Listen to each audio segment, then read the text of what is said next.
Alors que l'histoire commence, un homme repense aux paroles de sa demi-sœur qui lui reviennent en mémoire. Réalisant que tout est de sa faute pour être devenu le méchant, il se souvient alors du moment où il a ordonné que Cecilia Bradley et sa mère soient bannies de Pearl.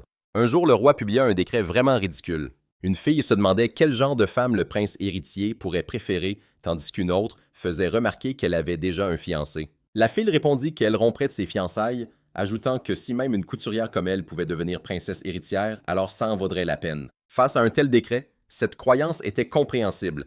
Le décret stipulait que celle qui apprendrait l'amour au prince héritier se verrait accorder le titre de princesse héritière ainsi qu'une récompense à la hauteur. Cecilia était présente pensant qu'une romance entre des personnes de classes sociales différentes n'apporterait que du malheur à leur entourage et ne pourrait jamais mener au bonheur. Elle n'arrivait pas à croire qu'elles parlaient du même sujet depuis le matin et se demandait comment leurs mains pouvaient bouger autant que leur bouche. Tout en continuant de coudre, elle songeait qu'être douée pour la broderie en tant que passe-temps ne suffisait pas pour travailler comme couturière.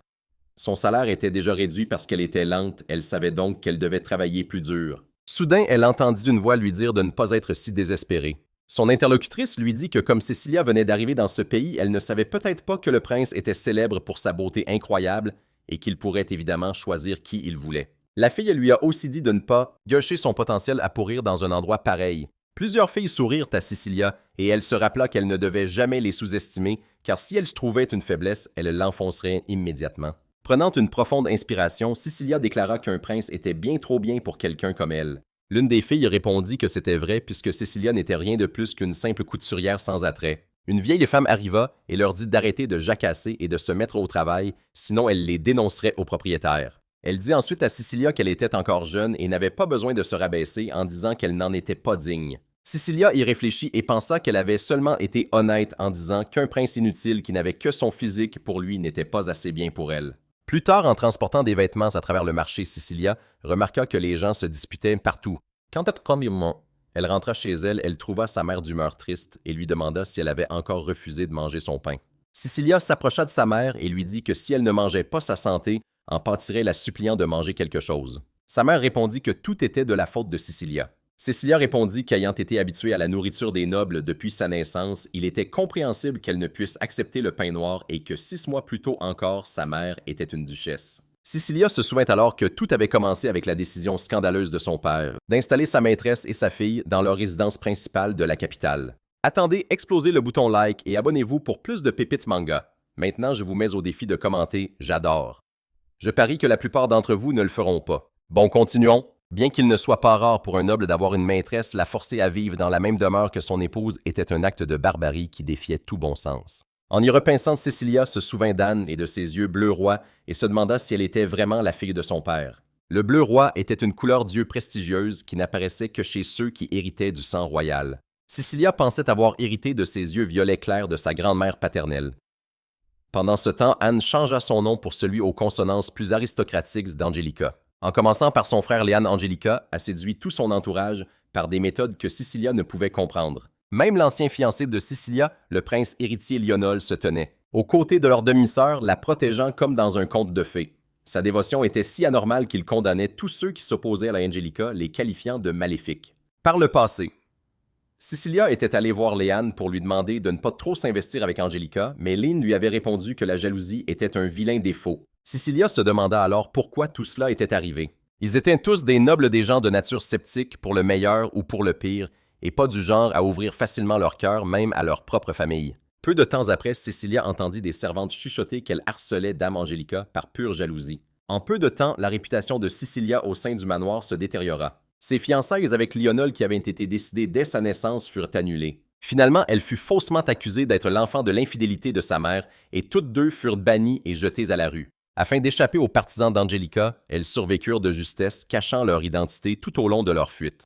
Elles arrivèrent finalement au royaume de Théophilus, incapables de retourner dans leur patrie parvale. Cecilia se dit que voyager à deux en tant que femme était difficile à tous points de vue, mais avoir réussi à emprunter des papiers d'identité avait été un coup de chance inouï. Cecilia abandonna son nom de noble et prit le nom de Pia, empruntant l'identité d'une jeune fille qui s'était effondrée au bord de la route. Le jour, elle travaillait comme couturière et la nuit, elle gagnait une misère en traduisant des livres. Autrefois, quand elle était fille de duc Cecilia, n'avait jamais su que la survie exigeait des relations ou un niveau de vie permettant de sauver les apparences. Elle n'avait jamais compris que l'argent était nécessaire pour vivre ou qu'un travail bien rémunéré comme servir d'interprète pour la diplomatie ou le commerce était essentiel. Malgré tout, Cecilia refusait de sombrer dans le désespoir. Dépouillée du statut avec lequel elle était née, même vêtue de haillons milons, la peau brûlée par le soleil et laissant sa frange basse pour cacher son visage, elle se jura que peu importaient les ricanements de ceux qui l'avaient évincée, elle ne ferait plus jamais confiance à personne. Quoi que quiconque lui fasse, elle ne se laisserait pas blesser. Elle était convaincue qu'elle survivrait dans l'environnement qui lui avait été imposé. Son père Shirley avait probablement cru qu'elle et sa mère mouraient comme des chiennes dans un fossé. Au lieu de cela, lutter pour survivre devint la forme de vengeance de Cecilia contre son père et contre ceux qui l'avaient abandonné. 6 mois plus tard, Cecilia entendit des filles raconter que le prince avait renvoyé toutes les femmes venues le voir. Elle disait qu'il ne jetait même pas un regard à une fille aussi belle soit-elle. Et l'une d'elles se demandait si le prince n'avait pas des goûts étranges. Cecilia se dit que même les roturiers colportaient de telles rumeurs et se demanda si le prince n'arrivait toujours pas à oublier Angelica. Le prince Albert, resté dans son pays natal de Priscille, avait lui aussi été l'un des hommes captivés par Angelica, et ce simple souvenir donnait la nausée à Cecilia. Les querelles entre les jeunes hommes censés porter l'avenir du pays sur leurs épaules ne s'arrêtaient pas là. Elles se propagèrent à travers Mélie, plongeant la haute société dans le chaos et provoquant finalement un déclin néfaste du pouvoir unificateur de la famille royale. Cecilia était convaincue que quoi qu'elle dise, personne ne l'écouterait. Depuis qu'elle avait été étiquetée comme l'ennemie d'Angelica, elle avait cessé de se soucier de l'avenir de ce pays avant même que ses fiançailles ne soient rompues. En fait, elle ressentait une certaine joie d'être libérée de ses devoirs de future reine.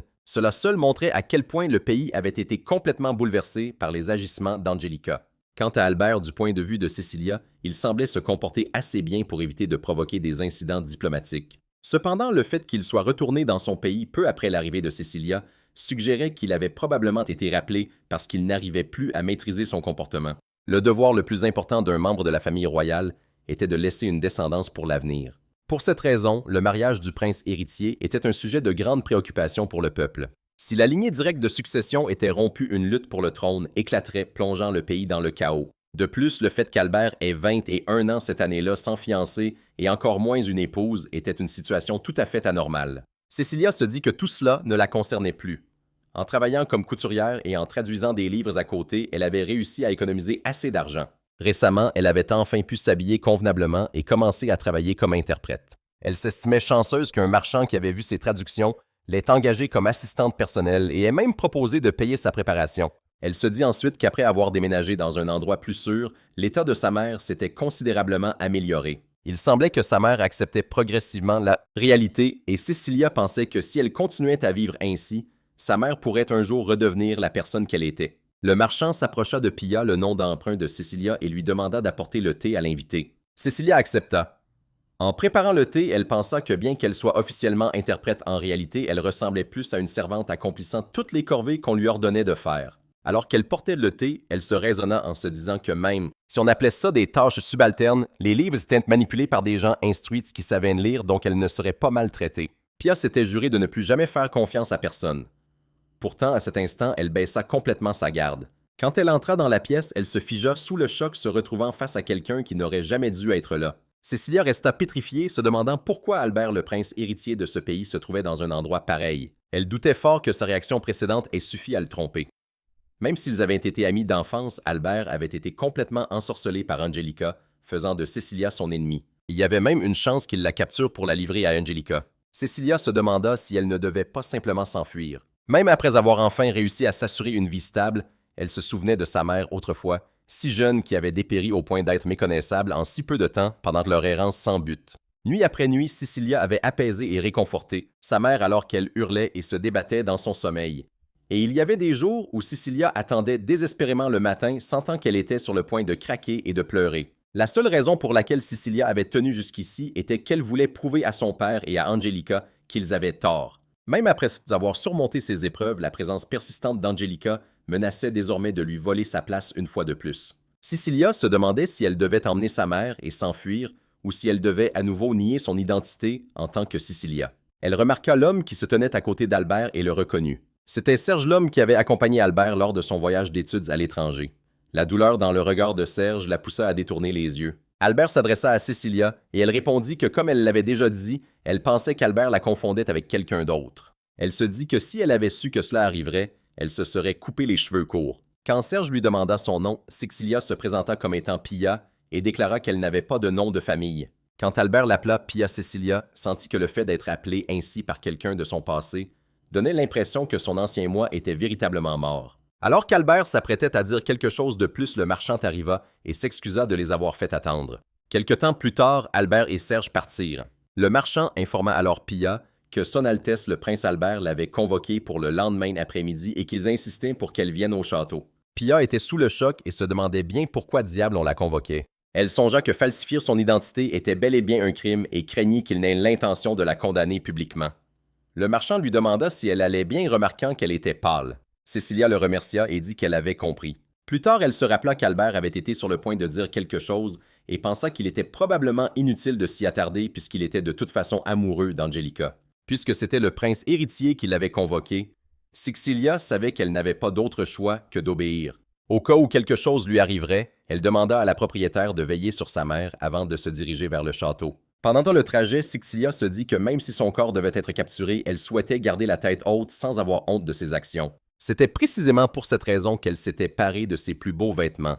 Elle remarqua que la voiture partagée tanguait étonnamment peu, même si elle avait presque oublié le confort d'un carrosse ducal auquel le comparer. Cecilia se dit que son passé de fille de duc ne lui semblait plus être qu'un lointain rêve. C'était presque comme si elle avait vécu toute sa vie en tant que Pia, et si c'était vraiment le cas, elle se demanda si elle aurait pu simplement se réjouir de la convocation d'Albert. À l'intérieur du carrosse, un enfant montra le château à sa mère. Remarquant sa taille, et la mère convint qu'il était vraiment énorme.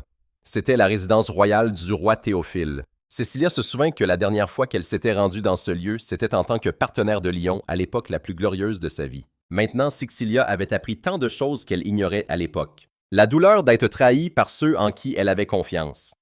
La réalité de la vie du peuple où les belles paroles ne signifient rien, la dureté des tâches ménagères faites de ses propres mains et ce que signifiait vraiment haïr quelqu'un. Sicilia pensa quella Sicilia, qu'Albert appelait n'existait plus. Elle ne se souvenait même plus de la façon dont elle riait autrefois. Quand elle entra dans le château, une servante lui ordonna de relever la tête, déclarant que la personne devant elle n'était pas quelqu'un qui méritait un tel respect de la part de Cecilia. Elles se dirigèrent vers une porte massive et Cecilia sentit une vague de colère l'envahir lorsque la servante la laissa là. Un garde ouvrit la porte et lui montra le chemin. Cecilia se jura que quoi qu'il arrive, elle garderait la tête haute et gérerait tout avec calme. En entrant dans la pièce, elle trouva Albert et Serge assis près d'une table. Cecilia s'était attendue à toute une armée de chevaliers costauds. Pourtant, seuls Albert et Serge étaient présents. Elle réalisa qu'elle était déjà venue dans cette pièce. Autrefois, elle y avait reçu un accueil chaleureux aux côtés de Lionel. Elle se demanda pourquoi quelqu'un comme elle avait été amené dans un salon de réception destiné aux invités d'État et remarqua qu'un seul chevalier montait la garde. Elle réalisa alors qu'on ne l'avait même pas fouillé et se demanda à quoi il pensait.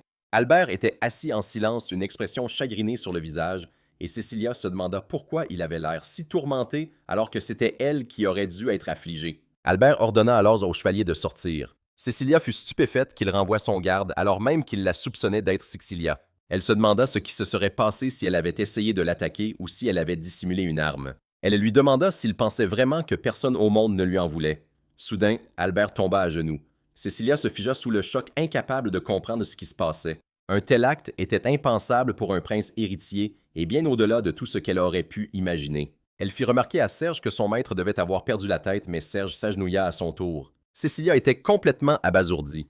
Albert déclara qu'il devait des excuses à Cecilia. Il admit que non seulement il n'avait pas réussi à la sauver, mais qu'en plus il avait aidé Lionel lorsque celui-ci avait tenté de la chasser. Serge enchaîna en déclarant qu'il avait lui aussi manqué à son devoir de corriger le comportement de son maître et présenta ses plus profondes excuses à Dame Cecilia. Cecilia ne comprenait pas ce à quoi elle assistait.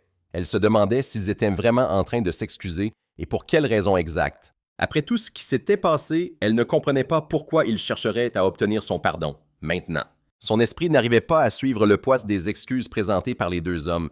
Cecilia était déconcertée par ces excuses soudaines. Albert expliqua que lui-même ne comprenait pas pourquoi il avait agi de la sorte. Dès l'instant où il avait rencontré Angelica, elle était devenue sa seule obsession et il en était venu à détester les hommes qui l'entouraient. Cette haine était devenue insupportable et il admit qu'il voulait gagner ses faveurs à n'importe quel prix. Il alla jusqu'à dire que si Angelica lui avait demandé de tuer, il n'aurait pas hésité. Albert Lionel et les autres acceptaient activement les duels. On les provoquait souvent et il arrivait que leurs adversaires en meurent. Lorsque ces adversaires se trouvaient être des nobles, le ressentiment se tournait naturellement contre Lionel et son groupe. Sixilia se souvint lui avoir un jour averti Lionel que créer des tensions avec la noblesse n'apporterait rien de bon, surtout pour quelqu'un destiné à devenir le futur héritier du trône. Lionel avait répondu avec mépris, disant que si les nobles la désiraient, tant ils n'avaient qu'à la prendre pour maîtresse. Ses conseils n'avaient jamais atteint le cœur de Lion et Sixilia comprit que c'était probablement la raison pour laquelle Albert avait été renvoyé au pays. Albert révéla alors qu'il avait tué le fils d'un noble de Persale lors d'un duel et que c'était la raison pour laquelle il avait été forcé de rentrer. Après son retour, l'horreur de ses actes a lentement commencé à l'envahir. Il raconta qu'il était allé rendre visite à la famille endeuillée pour s'excuser, mais qu'il avait découvert qu'elle avait déjà été anéantie et ruinée pour avoir déplu à Angelica. Ce fut la première fois qu'Albert ressentit une véritable peur envers Angelica. Serge ajouta qu'Albert avait continué à chercher la famille endeuillée dans sa quête de rédemption, mais qu'on n'entendit plus jamais parler d'eux, ce qu'il trouva suspect. Plus tard, Serge entendit une rumeur d'un marchand de livres au sujet d'une femme capable de traduire des livres et possédant un immense savoir. Pensant que la traductrice était une ancienne noble qui avait suffisamment étudié pour acquérir de telles compétences, Serge ordonna au marchand de la protéger. Sixilia se mit en colère, réalisant que même son embauche dans cette entreprise, alors qu'elle était au plus bas, faisait peut-être partie du plan d'Albert depuis le début. Elle déclara que le passé du fils du noble qu'Albert avait tué et la souffrance qui s'en était suivie n'avaient rien à voir avec elle. Elle exigea de savoir ce qu'ils attendaient d'elle. Albert devint triste et admit que peu importe le nombre de fois où il s'excuserait, ce ne serait jamais assez.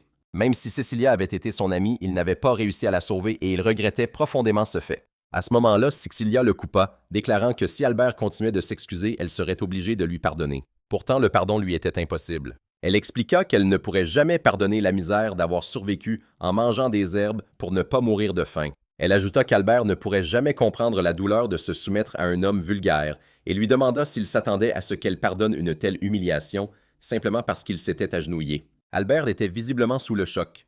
Sixilia déclara alors qu'elle ne pouvait rien pardonner de tout cela. Elle fit clairement savoir qu'elle ne voulait plus jamais avoir affaire à ce pays ni à aucun d'entre eux. Elle dit que si sa présence était à ce point un problème, elle quitterait le pays car elle avait déjà appris qu'elle pouvait faire tout ce qu'il fallait pour survivre. Albert se mit à pleurer. Sixilia se demanda pourquoi c'était lui qui versait des larmes, car c'était la première fois qu'elle le voyait pleurer.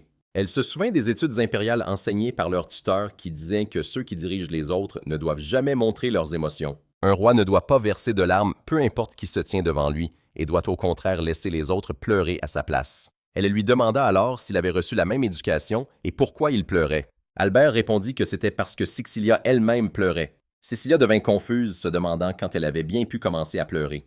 Elle haussa la voix, insistant sur le fait que c'était Albert qui avait pleuré le premier et lui demandant s'il avait pitié d'elle. Albert le nia, déclarant qu'il maudissait son impuissance à ne rien pouvoir faire pour elle pendant ces heures les plus sombres. Il a avoué que si c'était possible, il déchiquetterait membre par membre l'homme qui avait abusé de Cecilia. Serge l'interrompit en s'excusant d'intervenir et demanda prudemment où se trouvait cet homme vulgaire. Cecilia lui demanda pourquoi il posait une telle question. Serge répondit en jurant qu'il n'avait aucune intention d'humilier Madame Cecilia, mais expliqua que son maître pourrait réellement aller tuer cet homme et qu'il se montrait simplement prudent. Cecilia fut choquée par cette révélation et se demanda pourquoi ils iraient jusqu'à parler de tuer quelqu'un. Elle pensa qu'ils avaient peut-être découvert le frisson de prendre des vies. Elle leur a alors demandé pourquoi ils voulaient savoir où était cet homme, expliquant qu'ils s'étaient séparés à leur arrivée en ville, car le contrat ne durait que jusqu'à ce moment-là. Albert et Serge semblèrent perplexes à la mention d'un contrat. Cecilia expliqua alors qu'il aurait été imprudent pour deux femmes de voyager seules. Elle révéla qu'elle avait utilisé l'argent de la vente de ses bijoux pour engager des gardes. Non seulement ils avaient profité de sa situation de vulnérabilité et lui avaient extorqué sa fortune, mais ils l'avaient également forcé à leur servir de domestique. Lorsque Serge fit remarquer que ces hommes avaient des visages vulgaires et se figea soudainement, Cecilia fut déconcertée. Serge lui demanda alors si l'expression « faire tout ce qu'un homme disait » signifiait exactement ce qu'elle laissait entendre. Cecilia lui demanda de quoi il parlait, affirmant qu'elle disait la même chose depuis le tout début. Les deux hommes restèrent figés sur place et soudain Albert s'effondra. Cecilia cria le nom d'Albert, mais s'arrêta brusquement. Serge appela son Altesse d'urgence, le suppliant de rester avec eux. Cecilia observa que le teint d'Albert était bon et sa respiration régulière, il ne semblait donc pas y avoir de problème immédiat. Pourtant, elle se demandait ce qui avait bien pu se passer pour que le prince héritier de toutes les personnes possibles tombe à genoux et s'effondre juste devant elle. Elle se dit qu'elle avait exprimé ses émotions bien trop ouvertement ces derniers temps et que l'échange d'aujourd'hui l'avait complètement épuisée. Elle refusa de s'agenouiller pour l'aider, sachant que cela donnerait l'impression qu'elle lui avait pardonné. Quand Albert reprit connaissance, il s'excusa d'avoir perdu son sang-froid. Cecilia répondit froidement qu'elle ne lui pardonnerait jamais de toute l'éternité. Elle l'avertit de ne pas croire que tout irait comme il le souhaitait simplement à cause de son rang élevé, lui rappelant qu'un jour il pourrait très bien être déchu de cette position. Cecilia fit une pause pensant que comme on pouvait s'y attendre de la part du prince héritier, sa colère était d'une intensité effrayante. Elle se retourna alors et déclara qu'elle n'avait absolument aucune intention d'avoir à nouveau affaire à ces gens exigeant d'être libérés sur le champ. Alors que Cecilia se dirigeait vers la porte, Albert l'arrêta. Il déclara qu'il ne pouvait pas permettre cela, expliquant qu'il ne l'avait pas convoqué uniquement pour s'excuser et que si possible, il souhaitait lui venir en aide. Cecilia fut déconcertée par cette déclaration. Albert poursuivit, expliquant que les événements entourant Angelica étaient bien trop étranges, comme si elle manipulait les hommes autour d'elle exactement comme elle le voulait. Il ajouta que Pearl était maintenant dans une situation encore plus désastreuse que lorsque Cecilia était partie. Albert l'avertit en outre que si une guerre civile éclatait leur pays, ne s'en sortirait pas indemne. En fait, il révéla qu'une faction complotait déjà pour inciter à la rébellion afin d'absorber leur nation dans la leur. Albert expliqua que c'était précisément la raison pour laquelle il avait besoin de l'aide de la seule personne qui était restée rationnelle jusqu'à la toute fin pour empêcher ce qui allait arriver. Cecilia répondit froidement qu'elle se fichait éperdument de ce qui pouvait arriver à un pays comme celui-là. Albert lui demanda alors si elle avait l'intention de fuir Angelica éternellement, même jusqu'au bout du monde, et si le moment n'était pas venu pour elle de lancer une contre-attaque, puisqu'elle n'était pas du genre à se laisser faire sans résister. Cecilia réfléchit. Albert savait très bien à quel point elle détestait perdre. Serge s'exclama soudain que tout allait beaucoup trop vite et encouragea Mme Cecilia à prendre son temps pour réfléchir, notant qu'elle devait être épuisée. Il lui suggéra de se reposer au château pour la journée, expliquant qu'il lui avait préparé un accueil chaleureux. Cecilia fut conduite à une chambre d'amis. Ensuite, Albert dit à Serge qu'il était soulagé qu'elle ait accepté de rester au château pour le moment. Serge répondit qu'il était également soulagé, admettant que dès qu'il avait appris que Mme Cecilia se trouvait dans leur pays, Albert était visiblement agité. Albert fit alors remarquer que Serge devait savoir qu'elle était dans le pays bien plus tôt et lui demanda pourquoi il n'avait pas agi plus vite s'il savait où elle se trouvait. Serge expliqua qu'ils n'avaient pu confirmer que c'était bien elle que tout récemment.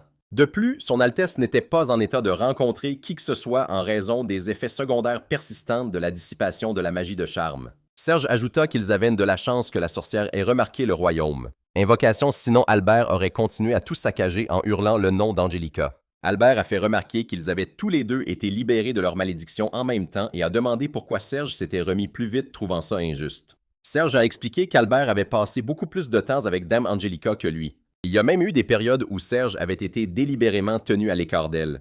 Il a ajouté qu'il avait entendu dire que la magie de charme n'affectait que ceux qui éprouvaient déjà ne serait-ce qu'une once d'affection et a supposé que comme il était plus distant, la magie n'avait peut-être pas eu une emprise aussi forte sur lui. Serge a poursuivi en expliquant que selon la sorcière, le jeteur de sorts qui leur avait lancé le maléfice était très doué. L'idée qu'une nation voisine soit manipulée par un tel adversaire lui donnait la migraine. Ils ont tous les deux envisagé que le jeteur de sorts était probablement Angelica elle-même ou quelqu'un de très proche d'elle. À l'heure actuelle, leur pays et Pearl étaient liés par un traité de paix. Albert a alors réalisé qu'une fois la magie de charme dissipée, le lanceur de sorts aurait pu tenter de le tuer et il a admis qu'il ne pouvait nier cette possibilité. Serge a répondu que c'était une chance qu'Albert ne soit pas mort. Lorsque la malédiction s'est brisée et qu'Albert a commencé à reprendre ses esprits, il s'est profondément repenti de ses actes atroces et a impulsivement tenté de se suicider. Cependant, il n'avait pas réussi à arrêter la persécution de Cecilia, une vieille amie, et regrettait par-dessus tout d'y avoir lui-même participé. Albert se souvint alors des mots que Serge avait utilisés pour l'arrêter, lui rappelant que si son Altesse mourait, il ne resterait plus personne pour protéger Dame Cecilia une fois qu'elle serait enfin retrouvée. Serge a confirmé cela, déclarant que pour le bien de Cecilia, il avait enduré les douloureux effets secondaires de la rupture de la malédiction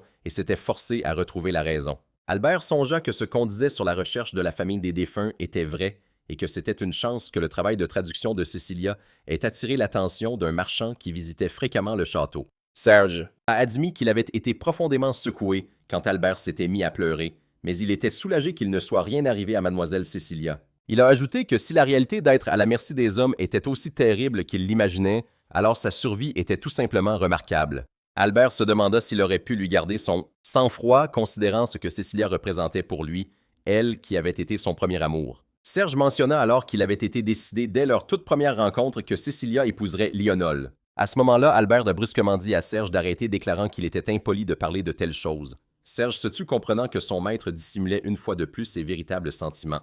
Le lendemain matin, une servante est venue demander si Cecilia était réveillée. Cecilia se rappela qu'elle se trouvait dans le château royal de Théophilus. Pendant son petit déjeuner, elle pensa que normalement, à cette heure-ci, elle serait en train de préparer le déjeuner de sa mère et de se dépêcher de sortir. Cependant, elle avait fait de la protection de sa mère une condition pour rester dans ce château. Elle se dit alors que si ce qu'Albert et les autres avaient raconté la veille était vrai, alors il semblait qu'elle pouvait leur faire confiance pour prendre soin de sa mère. La servante est alors réapparue et a dit que si Cecilia était d'accord, son Altesse souhaitait la revoir cet après-midi et lui demanda si elle aimerait changer de vêtements. Cecilia pensa que la rencontre n'était pas obligatoire et répondit que même si elle voulait se changer, elle n'avait apporté aucune autre robe avec elle. La servante lui dit de ne pas s'inquiéter pour la robe, expliquant qu'une robe avait été confectionnée il y a quelque temps en cadeau pour elle. Cecilia, confuse, fit remarquer qu'elle n'était pas assez proche d'Albert pour qu'ils s'échangent des vêtements et qu'en ce qui concernait les liens familiaux, c'était son frère qui était son fiancé. De plus, elle a souligné que des mesures détaillées seraient nécessaires pour confectionner une robe. La servante gênée dit qu'elle n'était pas censée parler à la princesse de ce dont elle venait de discuter, lui demandant d'oublier tout ce qu'elle avait dit. Cecilia resta silencieuse. Cecilia dit alors qu'elle appréciait l'offre, mais que sa taille avait pas mal changé au cours de l'année écoulée et demanda à ce qu'on fasse venir immédiatement une couturière compétente. Elle pensa qu'elle n'aurait jamais imaginé être à nouveau en position de convoquer une couturière. La couturière arriva et ajusta la robe. Quand Cecilia la vit, elle pensa qu'elle était de la même couleur bleu-violet que les yeux d'Albert et se demanda s'il s'agissait vraiment d'un cadeau destiné à quelqu'un d'autre. La servante dit que tout irait bien et dit à Cecilia de ne pas s'inquiéter en l'appelant princesse. Cecilia se demanda pourquoi on l'appelait princesse et comment Serge avait bien pu expliquer la situation. En marchant, Cecilia remarqua la cour intérieure et pensa que seules quelques rares personnes de sang royal étaient autorisées à y pénétrer. Enfant, elle avait toujours rêvé d'entrer dans cet endroit au moins une fois. Elle demanda alors à la servante s'il était vraiment acceptable qu'elle se trouve dans un tel lieu et remarqua que chaque fois qu'elle posait cette question, on l'ignorait, ce qui lui fit supposer que c'était sans danger. Au bout d'un moment, Cecilia s'est dit que même les bottes avaient dû être spécialement préparées pour qu'elle puisse marcher dans le jardin. C'est alors qu'elle a vu Albert assis sur un banc dans le jardin. Quand il l'a remarqué, il lui a demandé ce qu'elle faisait là. Cecilia s'est excusée et a interpellé la domestique disant qu'elle n'aurait vraiment pas dû entrer dans le jardin. Albert a rougi et l'a interrogée sur sa robe. Cecilia s'est de nouveau tournée vers la domestique, lui demandant si elle ne devrait vraiment pas porter cette robe non plus et s'est demandé à quoi diable la domestique pouvait bien penser. Quand Albert a demandé pourquoi une sorcière se trouvait avec Cecilia, Cecilia s'est figée. Elle a pensé qu'Albert avait été manipulé par Angelica pour finir par confondre une domestique avec une sorcière et a senti qu'il était un prince vraiment décevant. Elle s'est ensuite demandé comment il avait bien pu commettre une telle erreur. À ce moment-là, la domestique a utilisé la magie et a révélé sa véritable forme. La sorcière a ri et a dit que c'était amusant et que Cecilia avait réussi le test haut la main. La sorcière s'est alors assise sur le banc, disant que c'était fatigant de parler debout et leur a demandé de s'asseoir aussi. Albert a dit qu'il n'avait pas encore expliqué la situation à Cecilia et que faire ça, si soudainement, y compris pour la robe, n'était pas l'idéal. Cecilia a répondu qu'elle savait bien qu'elle n'aurait pas dû porter cette robe finalement. Albert a répondu qu'il y avait fait un point de couture pour ajuster la taille et qu'il la remettrait dans son état d'origine plus tard. Il a ensuite ajouté que la robe était très bien comme ça, que ce n'était pas ce qu'il voulait dire et qu'elle lui allait très bien. Cecilia a pensé au fait qu'on la complimentait alors qu'elle portait une robe. C'était comme au bon vieux temps et Cecilia a demandé ce que la sorcière voulait dire par là. Elle a alors remarqué les cheveux argentés et les yeux rouges de la femme et s'est demandé pourquoi elle avait été convaincue jusqu'à présent que la sorcière n'était qu'une simple domestique. La sorcière a pointé Cecilia du doigt et a utilisé sa magie et un vent puissant s'est soudainement levé autour d'eux. Albert a immédiatement attrapé Cecilia. Quand le vent s'est arrêté, ils ont tous les deux réalisé à quel point qu'ils étaient proches et ont trouvé la situation gênante. Puis une boule est soudainement apparue flottant dans les airs devant eux et Cecilia a ressenti un étrange sentiment de nostalgie en la regardant. La sorcière a fait remarquer que c'était splendide, disant qu'il semblait avoir utilisé une grande partie de son pouvoir pour les protéger, mais qu'il avait tout de même survécu. Cecilia se demandait ce que ça pouvait bien être. La sorcière a alors expliqué que cet objet était un esprit gardien qui protégeait Cecilia.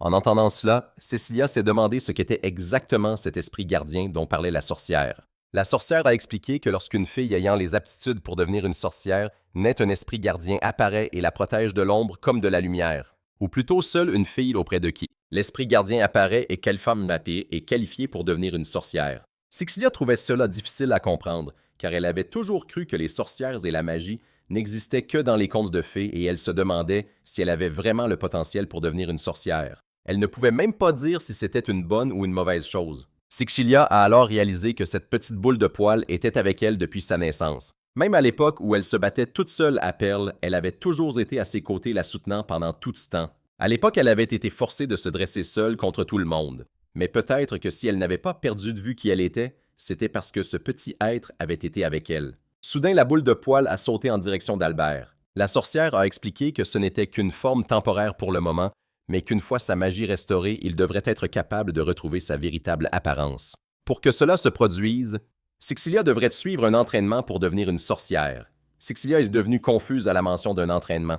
La sorcière a alors expliqué que si le pouvoir de l'esprit gardien revenait vaincre la sorcière qui a fait son nid dans le royaume voisin serait facile. Cependant, dans les circonstances actuelles, il faudrait des dizaines d'années pour que son pouvoir se rétablisse complètement, d'où la nécessité d'un entraînement. Sixilia a demandé si la sorcière voulait dire qu'il y avait aussi une sorcière à perles. La sorcière l'a affirmé et a déclaré que celle qui avait jeté un sortilège de charme sur Albert et rendu le pays fou n'était autre qu'une sorcière comme elle. Elle a ajouté que c'était une magie du pire, goût qui soit tordant la volonté des gens et les manipulant à sa guise. Sixilia a alors pensé à Angelica et a réalisé qu'en d'autres termes, chaque tragédie qu'elle avait causée était en réalité le résultat de la magie. Sixilia s'est dit qu'elle n'y pouvait rien, car ce n'était pas quelque chose qu'elle avait l'intention de dire à voix haute. Elle a demandé pourquoi ça devait tomber sur elle, expliquant qu'elle souhaitait simplement vivre une vie tranquille à partir de maintenant. Elle a ajouté qu'elle n'avait plus la moindre envie de se dresser contre cette femme ou de sauver son père ou son ancien fiancé et que ça lui était égal si ce royaume courait à sa perte à cause de ça. Elle a demandé pourquoi on lui disait de devenir une sorcière alors qu'elle ne savait même pas ce que cela impliquait vraiment. La sorcière resta silencieuse un instant, puis sourit et dit que Sixilia avait absolument raison. Elle lui demanda alors de s'asseoir. Soudain, Albert haussa le ton, mais la sorcière lui pinça le nez et lui dit de ne pas s'énerver comme ça. Sixilia pensa qu'Albert se faisait mener par le bout du nez et demanda si la sorcière utilisait également sa magie de charme sur lui. La sorcière demanda à Sixilia ce qu'elle en pensait. Sixilia répondit que peu importait car cela ne la concernait plus. La boule d'esprit se mit à trembler et la sorcière lui dit de ne pas s'inquiéter, s'excusant auprès de la jeune fille qui portait en elle les aptitudes d'une sorcière. Elle expliqua que cela faisait si longtemps qu'elle n'avait pas interagi avec des humains qu'elle était allée un peu trop loin dans sa petite farce. Elle se présenta ensuite comme étant Shifa, expliquant que cela faisait une éternité qu'elle n'avait pas parlé de cette manière et qu'elle avait perdu le sens des convenances. Sixilia demanda si cela signifiait que Shifa ne résidait pas habituellement dans ce pays. La sorcière le confirma et ajouta que servir à la cour ne correspondait pas à sa nature, mais quand ses vieux amis l'appelaient, elle pouvait difficilement refuser. Face à la confusion de Sixilia, la sorcière expliqua qu'elle avait été un roi de ce pays il y a des générations, ajoutant qu'elle était venue en réponse à l'appel du roi Théophilus. Elle expliqua ensuite qu'elle avait été invoquée pour sauver le fils du roi qui avait été ensorcelé par une sorcière. Comme Sixilia ne comprenait pas bien cette histoire d'invocation, la sorcière rappela la lettre qui stipulait que quiconque enseignerait l'amour au prince héritier se verrait accorder le titre de princesse héritière, expliquant que cette phrase était le code destiné à l'invoquer. Sixilia fut choquée par cette révélation, et la sorcière ajouta qu'Albert avait brisé la malédiction qui pesait sur le prince, ce qui les avait menés à la situation actuelle. Sixilia songea au fait que la famille royale Théophilus portait un tel secret et se demanda quel âge pouvait bien avoir cette sorcière. La sorcière expliqua que le pouvoir d'une sorcière était immense, et que s'il était mal utilisé, il était assez puissant pour altérer le destin de toute une nation.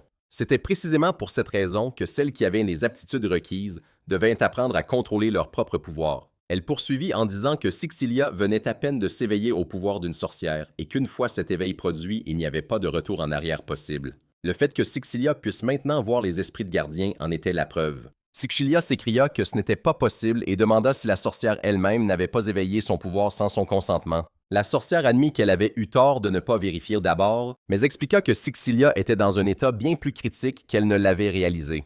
Elle ajouta que le fait que l'esprit gardien ait rétréci à ce point en était la preuve suffisante et que si on l'avait laissé seul, l'esprit aurait disparu depuis longtemps et Sixilia aurait elle aussi perdu la vie. La sorcière déclara que la sorcière et Persal avaient probablement prévu cela et avaient abandonné Sixilia pour cette raison. Sixilia fut terrifiée en apprenant qu'elle aurait pu causer la mort de son esprit gardien.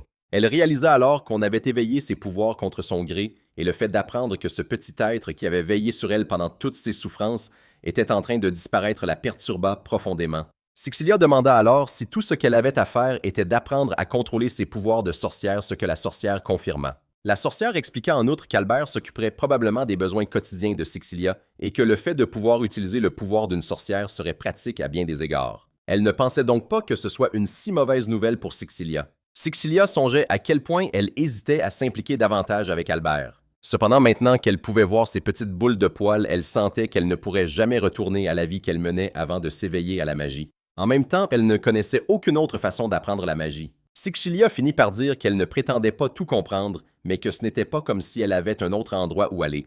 La sorcière répondit qu'elle resterait donc aux soins de Sixilia pour le moment. C'est ainsi que Sixilia prit la décision d'en apprendre davantage sur son pouvoir nouvellement éveillé. Comme Albert était réticent à laisser Sixilia quitter la capitale, il fut décidé qu'elle vivrait dans le pavillon de chasse royale situé dans la forêt voisine.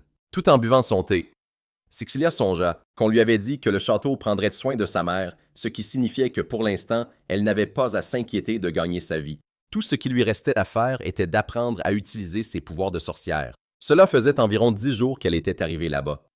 Pourtant, la sorcière était si souvent absente qu'en réalité, Sixilia passait ses journées à rêvasser avec la petite boule de poil à l'intérieur du pavillon de chasse. Elle se dit que sa routine quotidienne consistait à se réveiller, faire la lessive, préparer son propre déjeuner, puis sortir explorer les environs. Un jour, la sorcière revint à l'improviste et Sixilia se sentit sincèrement heureuse de la voir. Cecilia se plaignit qu'elle devait arrêter de se jeter contre la porte à chaque fois et lui demanda si elle ne pouvait pas rentrer d'une manière un peu plus normale. Elle demanda ensuite si elles allaient vraiment continuer à vivre comme ça et si elles n'étaient pas censées empêcher Angelica de faire tout ce qui lui plaisait. Brayley demanda si Cecilia avait enfin trouvé le courage de se battre contre la sorcière qui avait tenté de la chasser. Cecilia fut abasourdie par cette question. Elle se demanda s'il y avait la moindre raison pour elle de combattre Angelica et demanda si Brayley ne pouvait pas s'en charger à sa place. Brayley éclata de rire en réponse. Elle expliqua ensuite qu'il n'y avait absolument aucune raison pour cela, déclarant qu'elle avait seulement soigné ce garçon parce qu'il avait des liens avec la royauté de Taïlus et qu'elle ne connaissait rien d'un pays nommé Perle. Cecilia devint mal à l'aise en entendant cela. Brayley déclara alors sans détour que Cecilia se posait trop de questions sur des choses inutiles qu'elle avait assez souffert jusqu'à présent et qu'elle devrait simplement se détendre et se reposer. Cecilia la gronda soulignant que Brayley ne lui avait pas appris une seule chose sur les techniques pour devenir une sorcière et lui rappela qu'elle avait dit que cela pourrait être mortel si on laissait les choses traîner. Brayley répondit que Cecilia était tout simplement trop impatiente et que c'était pour cela qu'elle finissait par ne plus voir les choses qu'elle était censée voir. Cecilia demanda ce que Brayley entendait par « les choses qu'elle devait voir », mais celle-ci répondit qu'elle allait se coucher, affirmant que le manque de sommeil était le pire ennemi de la beauté. Cecilia demanda alors si la beauté avait quelque chose à voir avec l'art de devenir une sorcière. Brayley le confirma et pressa Cecilia de se dépêcher d'aller dormir aussi. Après cela, Cecilia demanda à l'esprit boule de poil s'il avait pris un peu de poids, ce qui le mit visiblement en colère. Cecilia remarqua alors que la boule de poil avait en effet grossi et que sa queue et ses yeux violet pâle commençaient à devenir visibles. Elle s'excusa auprès de l'esprit. Cecilia se souvint alors que lorsqu'elle était fille de duc, avoir des animaux de compagnie était à la mode parmi les femmes de la noblesse. Son père avait acheté un chat pour Angelica et avait demandé si Cecilia en voulait. Un aussi, mais elle avait refusé pensant qu'un animal élevé par quelqu'un comme elle qui ne connaissait rien à l'amour serait bien à plaindre. En voyant maintenant l'esprit gardien se mettre en colère, Cecilia se mit à rire et se demanda s'il essayait de la réconforter. Elle songea au temps qui s'était écoulé depuis la dernière fois où elle s'était sentie aussi paisible et pensa même qu'elle avait peut-être été empoisonnée par Angelica. Cecilia réalisa qu'Angelica avait brisé son esprit à plusieurs reprises au point qu'elle n'arrivait même plus à réfléchir correctement. Juste à ce moment-là, Brayley apparut et fit remarquer que Cecilia avait enfin souri. Cecilia poussa un cri et demanda depuis combien de temps Brayley était là. Brayley répondit qu'elle venait de sentir que le pouvoir de Cecilia se rétablissait un peu et lui dit de jeter un œil. L'esprit boule de poil tremblait. Cecilia demanda immédiatement ce qui n'allait pas et s'il souffrait. Brayley fit remarquer que Cecilia était devenue bien plus humaine, ajoutant que lors de leur première rencontre, elle avait pensé que Cecilia ressemblait plus à une poupée. Alors que Cecilia s'agaçait de ce commentaire, Brayley lui dit de se calmer et expliqua que l'esprit essayait simplement de retrouver sa véritable forme. Elle ajouta que si Cecilia s'inquiétait, elle devrait le laisser sortir par la fenêtre, car il devait se sentir à l'étroit à l'intérieur de la maison. Cecilia ouvrit la fenêtre et laissa l'esprit sortir, pensant qu'il ne lui semblait pas du tout mal à l'aise. Soudain, elle fut surprise par une lumière aveuglante et se demanda ce qui venait de se passer et où la boule de poil était passée. Brayley commenta que c'était tout un spectacle, disant que l'esprit avait fini par utiliser plus de pouvoir que nécessaire. Elles sortirent ensemble et Cecilia fut choquée de voir un grand trou dans le sol. Elle se demanda si la cabane et elle-même étaient saines et sauves uniquement grâce à Brayley. Puis elle remarqua un griffon et en voyant ses yeux violets clairs, elle se figea. Le griffon se mit à jouer avec elle et Cecilia lui cria d'arrêter. Le griffon parut abattu et Cecilia lui demanda s'il était la petite boule de poil. Le griffon répondit en hochant la tête. Cecilia pensa que ce geste lui rappelait Kadama. Brayley demanda alors combien de temps Cecilia comptait continuer à l'appeler. Kadama, remarquant qu'un nom aussi quelconque serait une bien maigre récompense pour un être qu'il avait protégé pendant tout ce temps. Cecilia devint confuse à l'idée de nommer le griffon et dit qu'elle n'était pas douée pour donner des noms. Brayley répondit que Cecilia devait lui donner un vrai nom, expliquant que cela en ferait son ami pour la vie. Le griffon rougit à ces mots. Après un moment de réflexion, Cecilia choisit le nom d'Hepatica, expliquant que c'était le nom de sa fleur préférée, une adorable fleur bleu-violet qui perce la neige blanche. Elle déclara que son nom serait Hepatica. Hepatica battit des ailes et Cecilia lui dit d'arrêter car le courant d'air était trop fort. Brayley commenta qu'il semblait être exactement comme Cecilia. Il n'écoutait rien de ce qu'on lui disait. Cecilia protesta et demanda à Brayley d'arrêter de dire ça et de faire quelque chose pour le vent. À ce moment, Cecilia remarqua de la lumière qui se rassemblait vers Hepatica. Puis lorsqu'elle ferma et rouvrit les yeux, elle se retrouva allongée dans les bras d'une jeune fille sur un lit, se demandant où elle était. La jeune fille s'exclama surprise que Sixilia soit réveillée. Sixilia, se demandant qui était cet enfant, remarqua un magnifique paravent dans la pièce. Réalisant que ce n'était plus le pavillon de chasse, la jeune fille fondit en larmes, disant qu'elle avait cru que Sixilia ne se réveillerait jamais. Sixilia sentit à quel point sa gorge était sèche. Elle expliqua qu'elle avait dormi un bon moment et demanda à la jeune fille de lui apporter de l'eau. La jeune fille se dépêcha alors de sortir de la chambre. Sixilia observa que la jeune fille semblait avoir environ 12 ou 13 ans, que sa façon de parler était maladroite et qu'elle paraissait assez simple d'esprit pour son âge. On dit à Sixilia de ne pas être si dure, ajoutant qu'Hepatica s'était inquiétée pour elle tout ce temps, tel un esprit gardien en pleine et magnifique transformation. Hepatica, sous sa forme humaine, dit qu'il voulait aider Sixilia. Sixilia pensa qu'il essayait si désespérément d'être utile à quelqu'un que cela lui rappelait l'époque où elle-même ne savait rien. Elle passa doucement sa main dans les cheveux d'Hepatica et se demanda comment elle avait bien pu considérer quelqu'un comme lui comme une nuisance. Elle le remercia alors d'être resté à ses côtés à son réveil et Hepatica fondit en larmes. Hepatica serra Sixilia très fort dans ses bras et Sixilia pensa que comme elle l'avait vu venir cette fois, elle avait réussi à éviter de se cogner la tête. Elle lui dit alors qu'une fille ne devrait pas serrer quelqu'un du sexe opposé dans ses bras, avec autant de désinvolture sous forme humaine, et que la même règle s'appliquait même lorsqu'il était un griffon. Elle ajouta que s'ils devaient rester ensemble, Hepatica devait apprendre la différence entre le bien et le mal. Hepatica demanda si elle était vraiment sûre de vouloir rester avec lui, et Cecilia le confirma. Elle lui demanda ensuite s'il lui était certain de vouloir rester avec quelqu'un comme elle, suggérant qu'il serait peut-être mieux avec quelqu'un d'autre. Hepatica répondit qu'il voulait être avec Sixilia. Sixilia se demanda alors si quelqu'un avait déjà choisi de son plein gré d'être avec elle. Même, c'était un sentiment entièrement différent de celui de simplement se tenir la main pendant une danse. Quand Hepatica l'appela, Sixilia le corrigea. L'autre personne demanda si cela pouvait être corrigé. Elle demanda aussi si on pensait vraiment qu'Hepatica resterait comme ça pour toujours. L'autre répondit que ce n'était pas grave, disant qu'il était mignon. Sixilia pensa que c'était irresponsable de sa part et lui dit qu'elle agissait comme si c'était le problème de quelqu'un d'autre alors que c'était Hepatica qui en souffrirait. À ce rythme, Sixilia se dit que la vraie forme d'Hepatica était censée être celle d'un griffon. Mais s'il devait rester sous forme humaine, il devait au minimum apprendre le langage et les coutumes des humains. Sinon, elle pensa qu'elle devrait peut-être s'isoler dans une forêt lointaine et considéra brièvement que ce ne serait peut-être pas si mal. Cependant, elle se souvint aussitôt qu'une telle chose était impossible, car cet enfant mangeait beaucoup trop. Elle pensa ensuite que puisqu'elle séjournait maintenant au château de Théophilus, elle n'avait pas à s'inquiéter pour la nourriture. Elle demanda si tous les esprits de gardiens étaient aussi pénibles. L'autre répondit que Hepatica était un cas particulier, expliquant que normalement un esprit gardien reste aux côtés d'une sorcière depuis sa naissance et qu'ils grandissent en se complétant l'un l'autre. Dans le cas d'Hepatica cependant, c'était parce que sa maîtresse avait été incroyablement obtuse et elle se mit à rire. Sixilia réalisa que l'autre était en train de dire qu'il était normal pour une sorcière de pouvoir voir son esprit gardien dès sa naissance. Elle ajouta que le nombre total de sorcières était assez faible et que même si Sixilia essayait, il serait difficile de distinguer ce qui était normal de ce qui était exceptionnel. Sixilia pensa que c'était vrai et que comme il n'y avait pas de précédent, elles n'avaient d'autre choix que d'avancer à tâtons. À ce moment-là, une servante arriva et annonça la venue de son Altesse, le prince héritier, demandant si Sixilia accepterait de le voir. Sixilia se demanda si elle avait seulement le droit de refuser, puis dit que comme il faisait beau, il prendrait le thé sur la terrasse. La servante comprit et se retira. Sixilia songea qu'il prenait le thé presque tous les jours depuis son retour au château et se demanda si le prince héritier s'ennuyait vraiment à ce point. Sixilia observa que comme Serge n'avait pas l'air préoccupé, elle supposa qu'il gérait correctement ses obligations. Normalement, elle se serait changée pour mettre une robe de cérémonie avant le thé de l'après-midi, mais elle se rappela qu'elle n'était plus la fille d'un duc. Quand la servante revint pour dire que tout était prêt et que son Altesse royale le prince héritier attendait, Sixilia répondit qu'elle arrivait. Elle pensa que si Albert souhaitait lui parler, c'était sûrement à propos de Pearl. Ils étaient finalement arrivés au point où ils devraient décider quoi faire de Pearl, qui était tombée dans un état misérable à cause de la magie d'Angelica. Pendant qu'ils prenaient le thé, Albert a fait remarquer qu'il faisait beau et Cecilia a acquiescé. Elle s'est dit que c'était encore la même vieille phrase d'accroche et s'est demandé si Albert aimait vraiment le beau temps à ce point. Elle l'a alors pressé d'en venir au fait.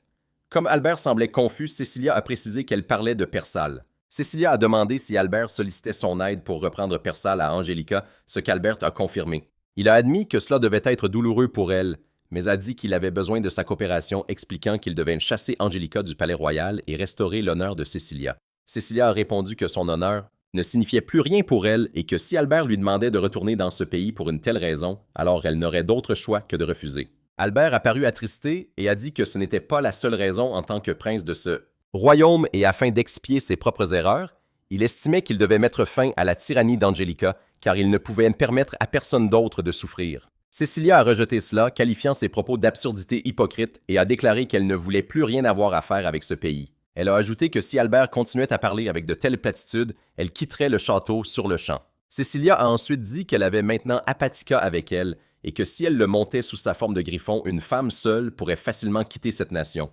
Albert a tristement nié cela. Cecilia a demandé si Albert était déçu, disant que la Cecilia qu'il connaissait autrefois, celle qui était pleine de justice, n'existait plus. Tout ce qui restait, c'était une femme seule, rancunière, épuisée et lasse. Elle a affirmé que c'était pour cette raison qu'ils devaient abandonner leur idée naïve d'obtenir sa coopération. Albert a soudainement embrassé la main de Cecilia et l'a qualifiée d'exquise. Cecilia s'est sentie mal à l'aise. Albert a poursuivi disant qu'elle était magnifique avant, mais qu'après avoir enduré de telles épreuves, elle irradiait maintenant de couleurs profondes, tel un papillon sortant de son cocon. Il a ajouté que s'il devait mourir de son poison, il serait heureux d'être tué. Cecilia se tenait là en silence, se demandant ce qui n'allait pas chez lui, pensant qu'un cocon devrait devenir une chrysalide et se demandant s'il la considérait comme une chenille auparavant. Elle s'est ensuite surprise à se poser des questions sur les papillons venimeux, pensant qu'il voulait peut-être dire un papillon de nuit. Elle s'est figée souhaitant que quelqu'un vienne l'aider. Cecilia a essayé de retirer sa main et lui a demandé de la lâcher, mais lorsqu'elle a tenté de le repousser, il n'a fait que la serrer plus fort, l'immobilisant. Albert l'a traité de cruel et a dit qu'il était là juste devant elle, brûlant de désir pour elle, et lui a demandé pourquoi elle continuait de détourner le regard. Il l'a ensuite qualifiée de déesse et l'a supplié d'accorder sa miséricorde à son pitoyable serviteur. Cecilia est restée figée sur place. Apatica a continué de manger calmement, quand elle a éclaté du rire. Cecilia lui a crié d'arrêter et lui a ordonné de faire quelque chose, déclarant qu'Albert avait complètement perdu la tête. Cecilia s'est interrogée sur ce prince qui agissait si étrangement et s'est demandé ce qui avait bien pu arriver d'Albert. Elle a trouvé que cela ressemblait à la façon dont Angelica s'était comportée auparavant. Quand elle a remarqué qu'elle riait, elle lui a crié dessus et a arrêté sa magie. Albert est alors resté immobile un instant et Cecilia s'est demandé si les choses étaient revenues à la normale. Albert a déclaré qu'il n'allait nulle part et que sa mémoire lui semblait un peu floue, puis a demandé s'il avait fait quelque chose d'impoli à Cecilia. Cecilia lui a dit d'arrêter de rire et d'expliquer ce qui venait de se passer à l'instant.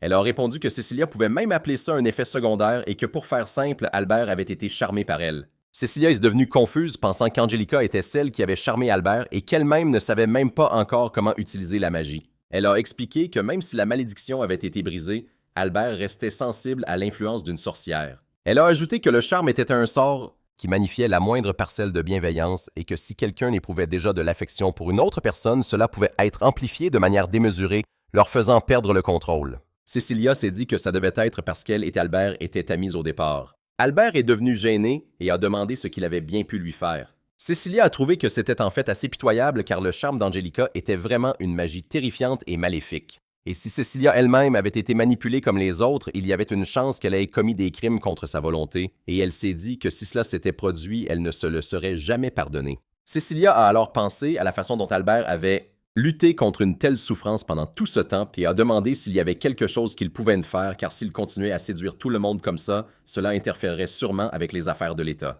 Elle s'est mise à rire et Cecilia a crié que ce n'était pas drôle. Elle a répondu que c'était douloureux et presque tragique et que le fait que Cecilia n'arrive absolument pas à se faire comprendre d'Albert à ce stade était en fait impressionnant. Elle a déclaré qu'il n'y avait pas besoin de s'inquiéter, car les symptômes n'étaient apparus que parce que Cecilia était une sorcière. Cecilia demanda si c'était vraiment la vérité et on lui répondit que oui, ajoutant que si elle avait de nouveau affaire à cette sorcière, il y avait toujours un risque qu'elle soit entraînée avec elle. On lui dit que c'était précisément la raison pour laquelle, afin de sauver le pays Sixilia, était la seule adversaire contre qui le charme ne fonctionnait pas. On lui expliqua ensuite que de leur point de vue, sa coopération était essentielle pour chasser à tout prix cette terrifiante adversaire. Sixilia demanda alors si cela voulait dire qu'Angelica avait peur d'elle, car elle n'y avait jamais pensé de cette façon. Sixilia se dit qu'en y réfléchissant, c'était logique. Angelica ne s'était pas contentée de la bannir de la haute société, mais avait ressenti le besoin de l'acculer au point que même sa mère ne puisse plus rester dans le pays. On s'adressa alors à Sixilia et on lui dit que même si on ne la connaissait que depuis peu, on voyait bien qu'elle était une jeune femme fière, et on lui demanda si elle comptait vraiment les laisser lui marcher dessus comme ça. Sixilia repensa à son serment de ne plus jamais se mêler de leurs histoires, mais son interlocuteur insista, suggérant que peut-être Sixilia s'en accommodait. Pourtant, sa mère avait subi une telle humiliation qu'elle n'avait même pas pu reconnaître sa propre fille. Allait-elle vraiment laisser cette humiliation impunie? Allait-elle vraiment laisser la personne qui avait brisé sa fierté s'en tirer comme ça? Sixilia était troublée. C'était comme le murmure d'un démon. Depuis son bannissement de Persal, elle s'était persuadée qu'elle n'aurait plus jamais rien à voir avec ce pays. Mais Sixilia réalisa qu'à partir du moment où elle avait appris que cette tragédie était l'œuvre d'une seule sorcière nommée Angelica et qu'elle-même possédait un don que même cette sorcière craignait, tout avait commencé à changer. L'humiliation, se dit Sixilia, était une provocation bien facile. Pourtant, peu importe à quel point sa vie était devenue paisible. La rage en elle brûlait comme un feu de l'enfer continuant de couvert sans jamais s'éteindre. Elle se dit alors que si aller à Persal lui permettait de laver son honneur, et si elle pouvait leur prouver qu'ils avaient tort grâce au pouvoir de sa magie, alors elle accepterait la mission à Persal. On regarda Sixilia et on lui dit que c'était difficile à avouer, mais que l'on savait pertinemment qu'aller à Persal était dangereux. Pour atteindre la capitale royale de leur pays voisin Persal, il leur faudrait traverser le duché de Bradley, qui était frontalier de Theophilus, le territoire de la famille de Sixilia. Sixilia se dit qu'après son exil, le scandale la présentant comme une enfant illégitime ne s'était pas encore répandu et qu'elle aurait pu traverser la frontière en se faisant passer pour une roturière. Sixilia déclara alors qu'elle était sûre que les gens de la capitale sur son territoire la maudissaient. Puis elle demanda à Albert « N'est-ce pas vous qui vouliez que j'aille dans ce pays ?» Comme Albert gardait le silence, Sixilia explosa.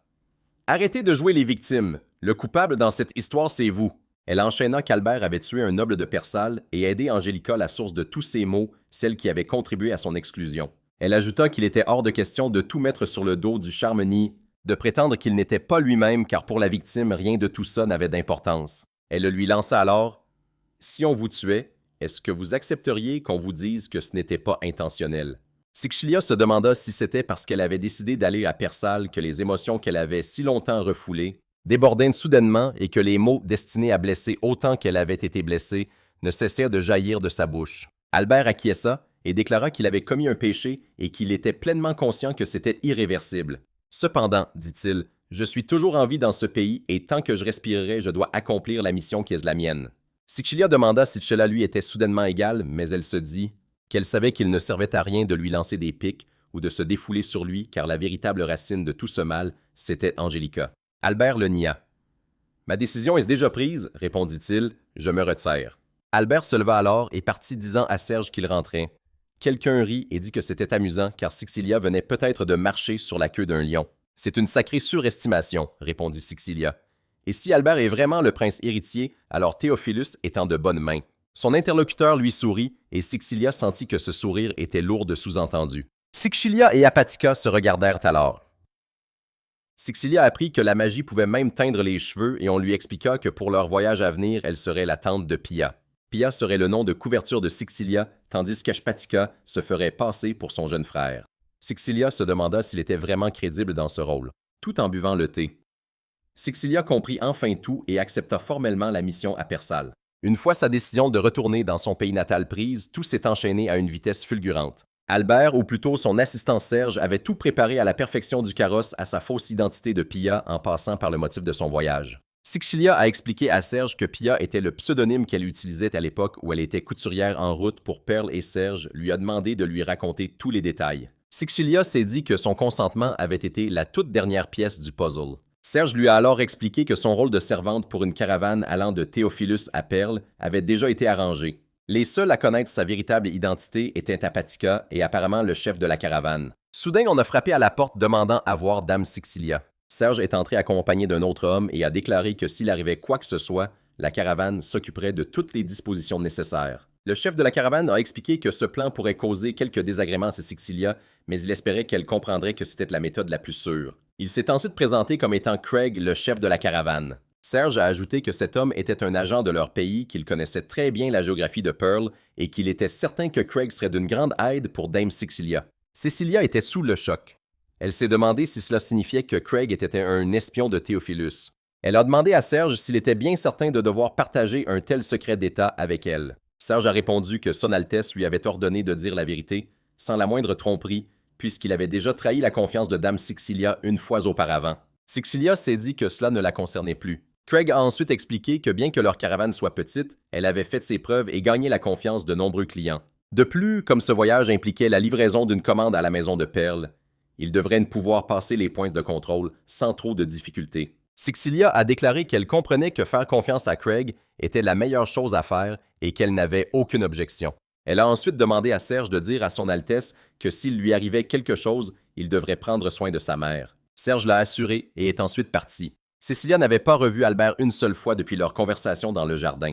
Elle se demandait s'il avait été offensé par son attitude ou s'il était simplement occupé par ses fonctions officielles. Elle s'est dit que dans un cas comme dans l'autre, ça lui était égal et que ce serait honnêtement un soulagement de ne plus jamais avoir à revoir son visage. Cecilia a alors déclaré que s'ils étaient vraiment sincères quant au fait de ne pas accumuler les mensonges, elle voulait qu'ils s'arrangent pour que sa mère puisse vivre en paix. Elle s'est dit que c'était à peu près le seul véritable souhait qui lui restait. Cecilia songeait qu'autrefois elle avait tant de vœux et de désirs, mais que ce n'était plus le cas. Apatica l'a interpellée en l'appelant Cécé et Cecilia l'a appelée Kanashi en retour. Kanashi lui a demandé si elle était triste, ce qu'elle a nié, en pensant qu'il allait probablement encore lui déformer ses vêtements, même s'ils étaient en soie. Kanashi a répondu qu'il était là avec elle, qu'elle n'était plus seule, puis il l'a serrée dans ses bras. Apatica s'est alors dit qu'il devait vraiment corriger cette manie de prendre les gens dans ses bras au moindre événement. Quelqu'un est apparu et a dit à Apatica d'arrêter de s'accrocher à la fille. Plus tard, alors qu'ils montaient dans le carrosse, Cecilia s'est dit que d'habitude, les compartiments s'étaient séparés par sexe. Pourtant, elle était contente qu'on ait permis à Apatica de voyager avec elle.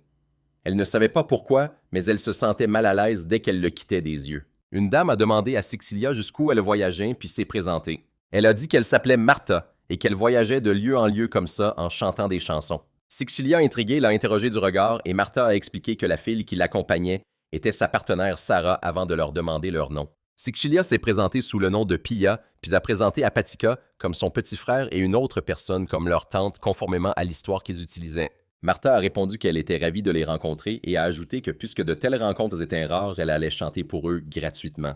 Elle leur a demandé s'ils avaient une chanson en particulier en tête, et comme personne ne répondait, elle leur a dit de ne pas être timide. Une jeune fille a alors demandé la chanson de la princesse, et Cecilia s'est demandé si c'était vraiment une chanson si célèbre. Martha a accepté, a sorti son banjo et a commencé à chanter. La chanson racontait l'histoire d'une sorcière qui rendait visite à une jeune fille vivant dans un orphelinat et lui murmurait qu'elle était en réalité une princesse. Les yeux de la jeune fille étaient bleus aussi beaux que des saphirs, et cette couleur était, disait-on, la preuve de son sang royal. La sorcière l'a emmené voir son vrai père, mais à sa place se trouvait une fausse méchante qui vivait sa vie librement comme bon lui semblait. En voyant la femme qui avait pris sa place fiancée et heureuse avec le prince, la jeune fille a fait un vœu à la sorcière, elle voulait tout reprendre à cette femme, son riche père, son gentil petit frère et sa place de fiancée du prince. Parfois, un autre homme charmant apparaissait et le cœur de la jeune fille vacillait. Il y avait le brillant fils d'un comte, le fils d'un général doué à l'épée et un magnifique prince d'un royaume voisin. Malmenée par leur manigance, la jeune fille, autrefois fiancée du prince, a fini par accéder au rang de reine. En écoutant, Sixilia se remémora soudainement très bien cette chanson.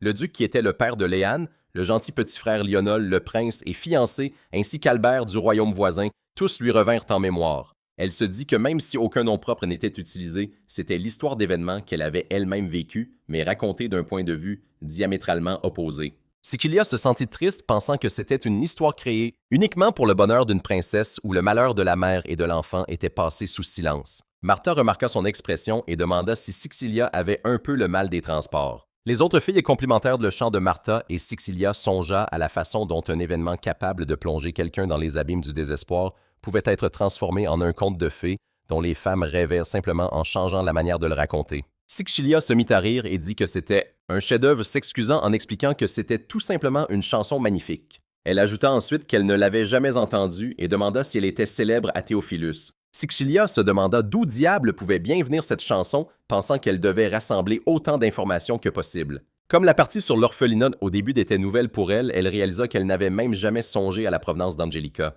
Du point de vue de Sixilia, Angelica était simplement apparue un jour en tant que fille illégitime de son père. Sixilia songea qu'il était courant pour les nobles d'avoir des maîtresses et des enfants avec elle. Pourtant, pour une raison inconnue, son père, qui était d'ordinaire si strict, n'avait été doux qu'envers sa maîtresse et sa fille Angelica. En peu de temps, Même les serviteurs étaient devenus des sympathisants de la maîtresse et d'Angelica. Bien qu'Angelica pût tout se faire acheter pour une raison obscure, elle convoitait tout ce que Sixilia possédait, ses bijoux, ses robes et même son fiancé. Martha répondit que la chanson était assez connue à sa manière, mais qu'elle comprenait que ce ne soit pas surprenant que Sixilia ne l'ait jamais entendue. Sixilia demanda qu'elle voulait dire par là, et Martha expliqua que c'était ce qu'on pourrait appeler un succès d'initié. Ce n'était pas le genre de chanson qu'on chantait devant un large public, car elle avait tendance à mettre les hommes de mauvaise humeur. Elle ajouta qu'elle était populaire auprès des femmes et qu'elle la chantait donc lors de réunions exclusivement féminines ou pour les petites filles.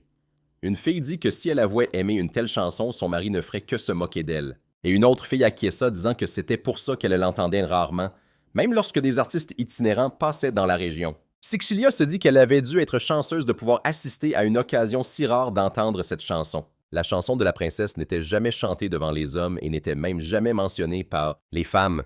Albert et Serge ignoraient donc probablement jusqu'à son existence. Sixilia répéta alors que c'était une chanson magnifique et demanda si elle était basée sur des faits qui s'étaient réellement produits dans un pays.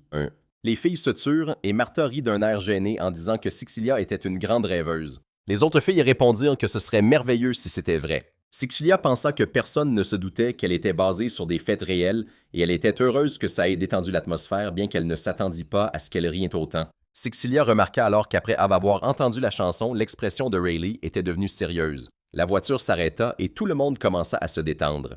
Il dit alors à Sixilia que la chanson qui émouvait le cœur des jeunes filles était en réalité un sort de sorcière. Sixilia, choquée, demanda ce qu'il voulait dire par là. Il expliqua que les sorcières étaient considérées comme des hérétiques et que chaque fois que les humains les découvraient, elles étaient bannies. Pour cette raison, les sorcières excellaient à se fondre parmi les gens et possédaient de nombreux moyens pour les influencer. Sixilia se sentit mal à l'aise et se demanda s'il était en train de dire que la chanson elle-même était dangereuse. Elle pensa à la chanson de la princesse et à la façon dont elle semblait retracer les événements mêmes qui se déroulaient à Perle. Bien que personne n'en connaisse l'origine, Sixilia se dit que c'était peut-être simplement le cas des chansons de ménestrels itinérants. Pourtant, le manque d'informations à son sujet était sinistre. Il confirma son inquiétude. Il expliqua que parmi les gens dans la voiture, il y avait des membres de caravanes de marchands, ainsi que des voyageurs qui avaient payé leur passage pour leur propre sécurité. Bien qu'ils viennent de milieux différents et de communautés distinctes, ils l'ont tous reconnu comme étant la même chanson. Il ajouta que cela signifiait qu'un temps considérable s'était écoulé depuis que la chanson était devenue populaire. Ce n'était pas quelque chose qui avait commencé ces derniers mois, mais il y a au moins 2 ou 3 ans, voire plus longtemps. Sixilia fut choquée et dit qu'une telle chose était impossible, car il y a 2 ans, c'était exactement le moment où Angelica était arrivée pour la première fois à la demeure du duc. Sixilia réalisa alors que si la chanson avait commencé à circuler plus de 2 ans auparavant, cela signifiait que les paroles avaient été une prophétie parfaite des événements qui se sont déroulés plus tard à Perle. Autrement dit, avant même qu'Angelica ne soit accueillie comme une fille, elle avait déjà l'intention d'évincer Sixilia et de prendre sa place en tant que fiancée du prince héritier Lionel. Sixilia réalisa qu'elle avait été manipulée par Angelica depuis le tout début. On lui expliqua ensuite que chaque sorcière avait sa propre spécialité et que celle qui nichait à Persol était probablement une sorcière qui manipulait le chant. Lorsque Sixilia se demanda ce que cela signifiait, on lui expliqua que plus les gens chantaient de la chanson et plus elle se propageait, plus la magie de la sorcière du chant devenait puissante. Elle ajouta que l'ennemi espérait probablement apprendre la chanson à des artistes itinérants avant de passer à l'action, permettant ainsi à la chanson de se répandre à travers le pays. Si la bonne personne l'entendait, elle pourrait se rendre compte qu'il s'agissait de Percale. Mais tant que seuls les roturiers et surtout les femmes l'écoutaient, personne ne le remarquerait. On affirma en outre que même Sixilia n'avait pas entendu la chanson avant aujourd'hui et que c'était précisément grâce à cette propagation discrète que la sorcière avait gagné en puissance. Sixilia pensa que pour que l'informatrice parle autant, elle devait ressentir un profond sentiment de danger face à la sorcière qui manipulait le chant. Sixilia trouva l'idée répugnante et la qualifia de sorcière du chant. Elle se demanda alors si quelqu'un comme elle pouvait vraiment se rendre à Persal et vaincre une telle sorcière. Le lendemain, alors qu'elle était dans la calèche, une femme demanda à Sixilia de l'écouter, lui expliquant qu'un des mercenaires qui voyageait avec eux avait essayé de la draguer et lui demanda ce qu'elle devait faire. Sixilia se sentit mal à l'aise et lui dit de faire ce qu'elle voulait, pensant que cette fille n'avait vu Sirius que le premier soir. Sixilia se dit alors qu'en parlant de mercenaires, tout le monde s'agitait parce qu'il y avait un bel homme parmi eux. Entre l'excitation suscitée par la chanson de la princesse et les nombreuses jeunes femmes de la caravane, la romance devint un sujet de conversation fréquent. Sixilia pensa que comme elle avait eu un fiancé dès sa naissance, elle avait vécu dans un état d'incrédulité constant. Cependant, quand elle apprit que quelqu'un n'avait réellement répondu à l'annonce pour apprendre à Albert à aimer, elle fut encore plus stupéfaite. Quand une fille fit remarquer que c'était dommage de ne même pas avoir aperçu le prince Sixilia se sentit bizarre et pensa que l'ignorance était vraiment une chose terrifiante. Martha raconta qu'un marchand avec qui elle avait partagé une calèche, la veille lui avait mentionné que l'héritier du duc de Bradley, un grand noble de Pearl, était actuellement en visite sur le territoire. Les autres filles réagirent avec enthousiasme, mais Sixilia fut choquée et se demanda si cela signifiait que son frère Léane était de retour au domaine. Elle songea qu'ils étaient en pleine saison mondaine et se demanda pourquoi il quitterait la capitale et Angelica dont il était si épris pour revenir maintenant. Sixilia se dit alors que c'était impossible car Léane avait toujours été de santé fragile et elle se demanda s'il était de nouveau tombé malade. Martha fit soudain remarquer que Sixilia avait l'air bien songeuse et Hypatica lui demanda si quelque chose n'allait pas. Sixilia le remarqua et pensa à la vitesse à laquelle il grandissait et à la façon dont son zozotement commençait à s'estomper. Elle se dit ensuite qu'une fois le poste de contrôle passé, elle serait enfin à Perle, cette terre du destin. Elles arrivèrent bientôt et un garde se tenait à proximité. Sixilia se demanda si c'était bien le poste de contrôle. Pensant que c'était probablement le cas, elle regarda la cargaison que la caravane transportait et se demanda si c'était vraiment suffisant pour leur permettre de traverser la frontière. À sa grande surprise, le poste de contrôle entre les deux pays fut facile à passer. Le plan était de traverser le duché avec le strict minimum, puis de se dépêcher vers la capitale royale. Sixilia réalisa qu'en prenant la route la plus rapide, elle devrait inévitablement passer par la capitale provinciale où se trouvaient le château du duc et la ville environnante. Elle pensa que le prochain obstacle serait de traverser cette capitale provinciale, mais elle doutait que quelqu'un la reconnaisse maintenant qu'elle s'était teint les cheveux et qu'elle avait l'air beaucoup plus épuisée qu'avant. Même si elle disait la vérité, elle doutait que quiconque la croie. Martha lui demanda alors si elle aussi était intéressée par le fils du duc, ajoutant que la famille Bradley était l'une des plus prestigieuses du pays. Quand Sixilia acquiesça, Martha dit que Sixilia était trop belle et qu'elle pourrait même taper dans l'œil du prochain duc. Sixilia sourit et répondit que c'était Martha la plus charmante et qu'elle-même était un cas désespéré en comparaison. Elle ajouta que Martha était beaucoup plus jolie avec sa beauté vive et saine. Sixilia se souvint alors que les dernières personnes à l'avoir qualifiée de belle avaient été Albert et ce comte arrogant. Avant que l'apparition d'Angelica, les gens disaient que Sixilia était belle à sa manière, bien que ce fût une beauté artificielle obtenue grâce aux soins des servantes et à des cosmétiques coûteux. Maintenant, peu importe comment elle s'apprêtait, cette beauté ne reviendrait jamais.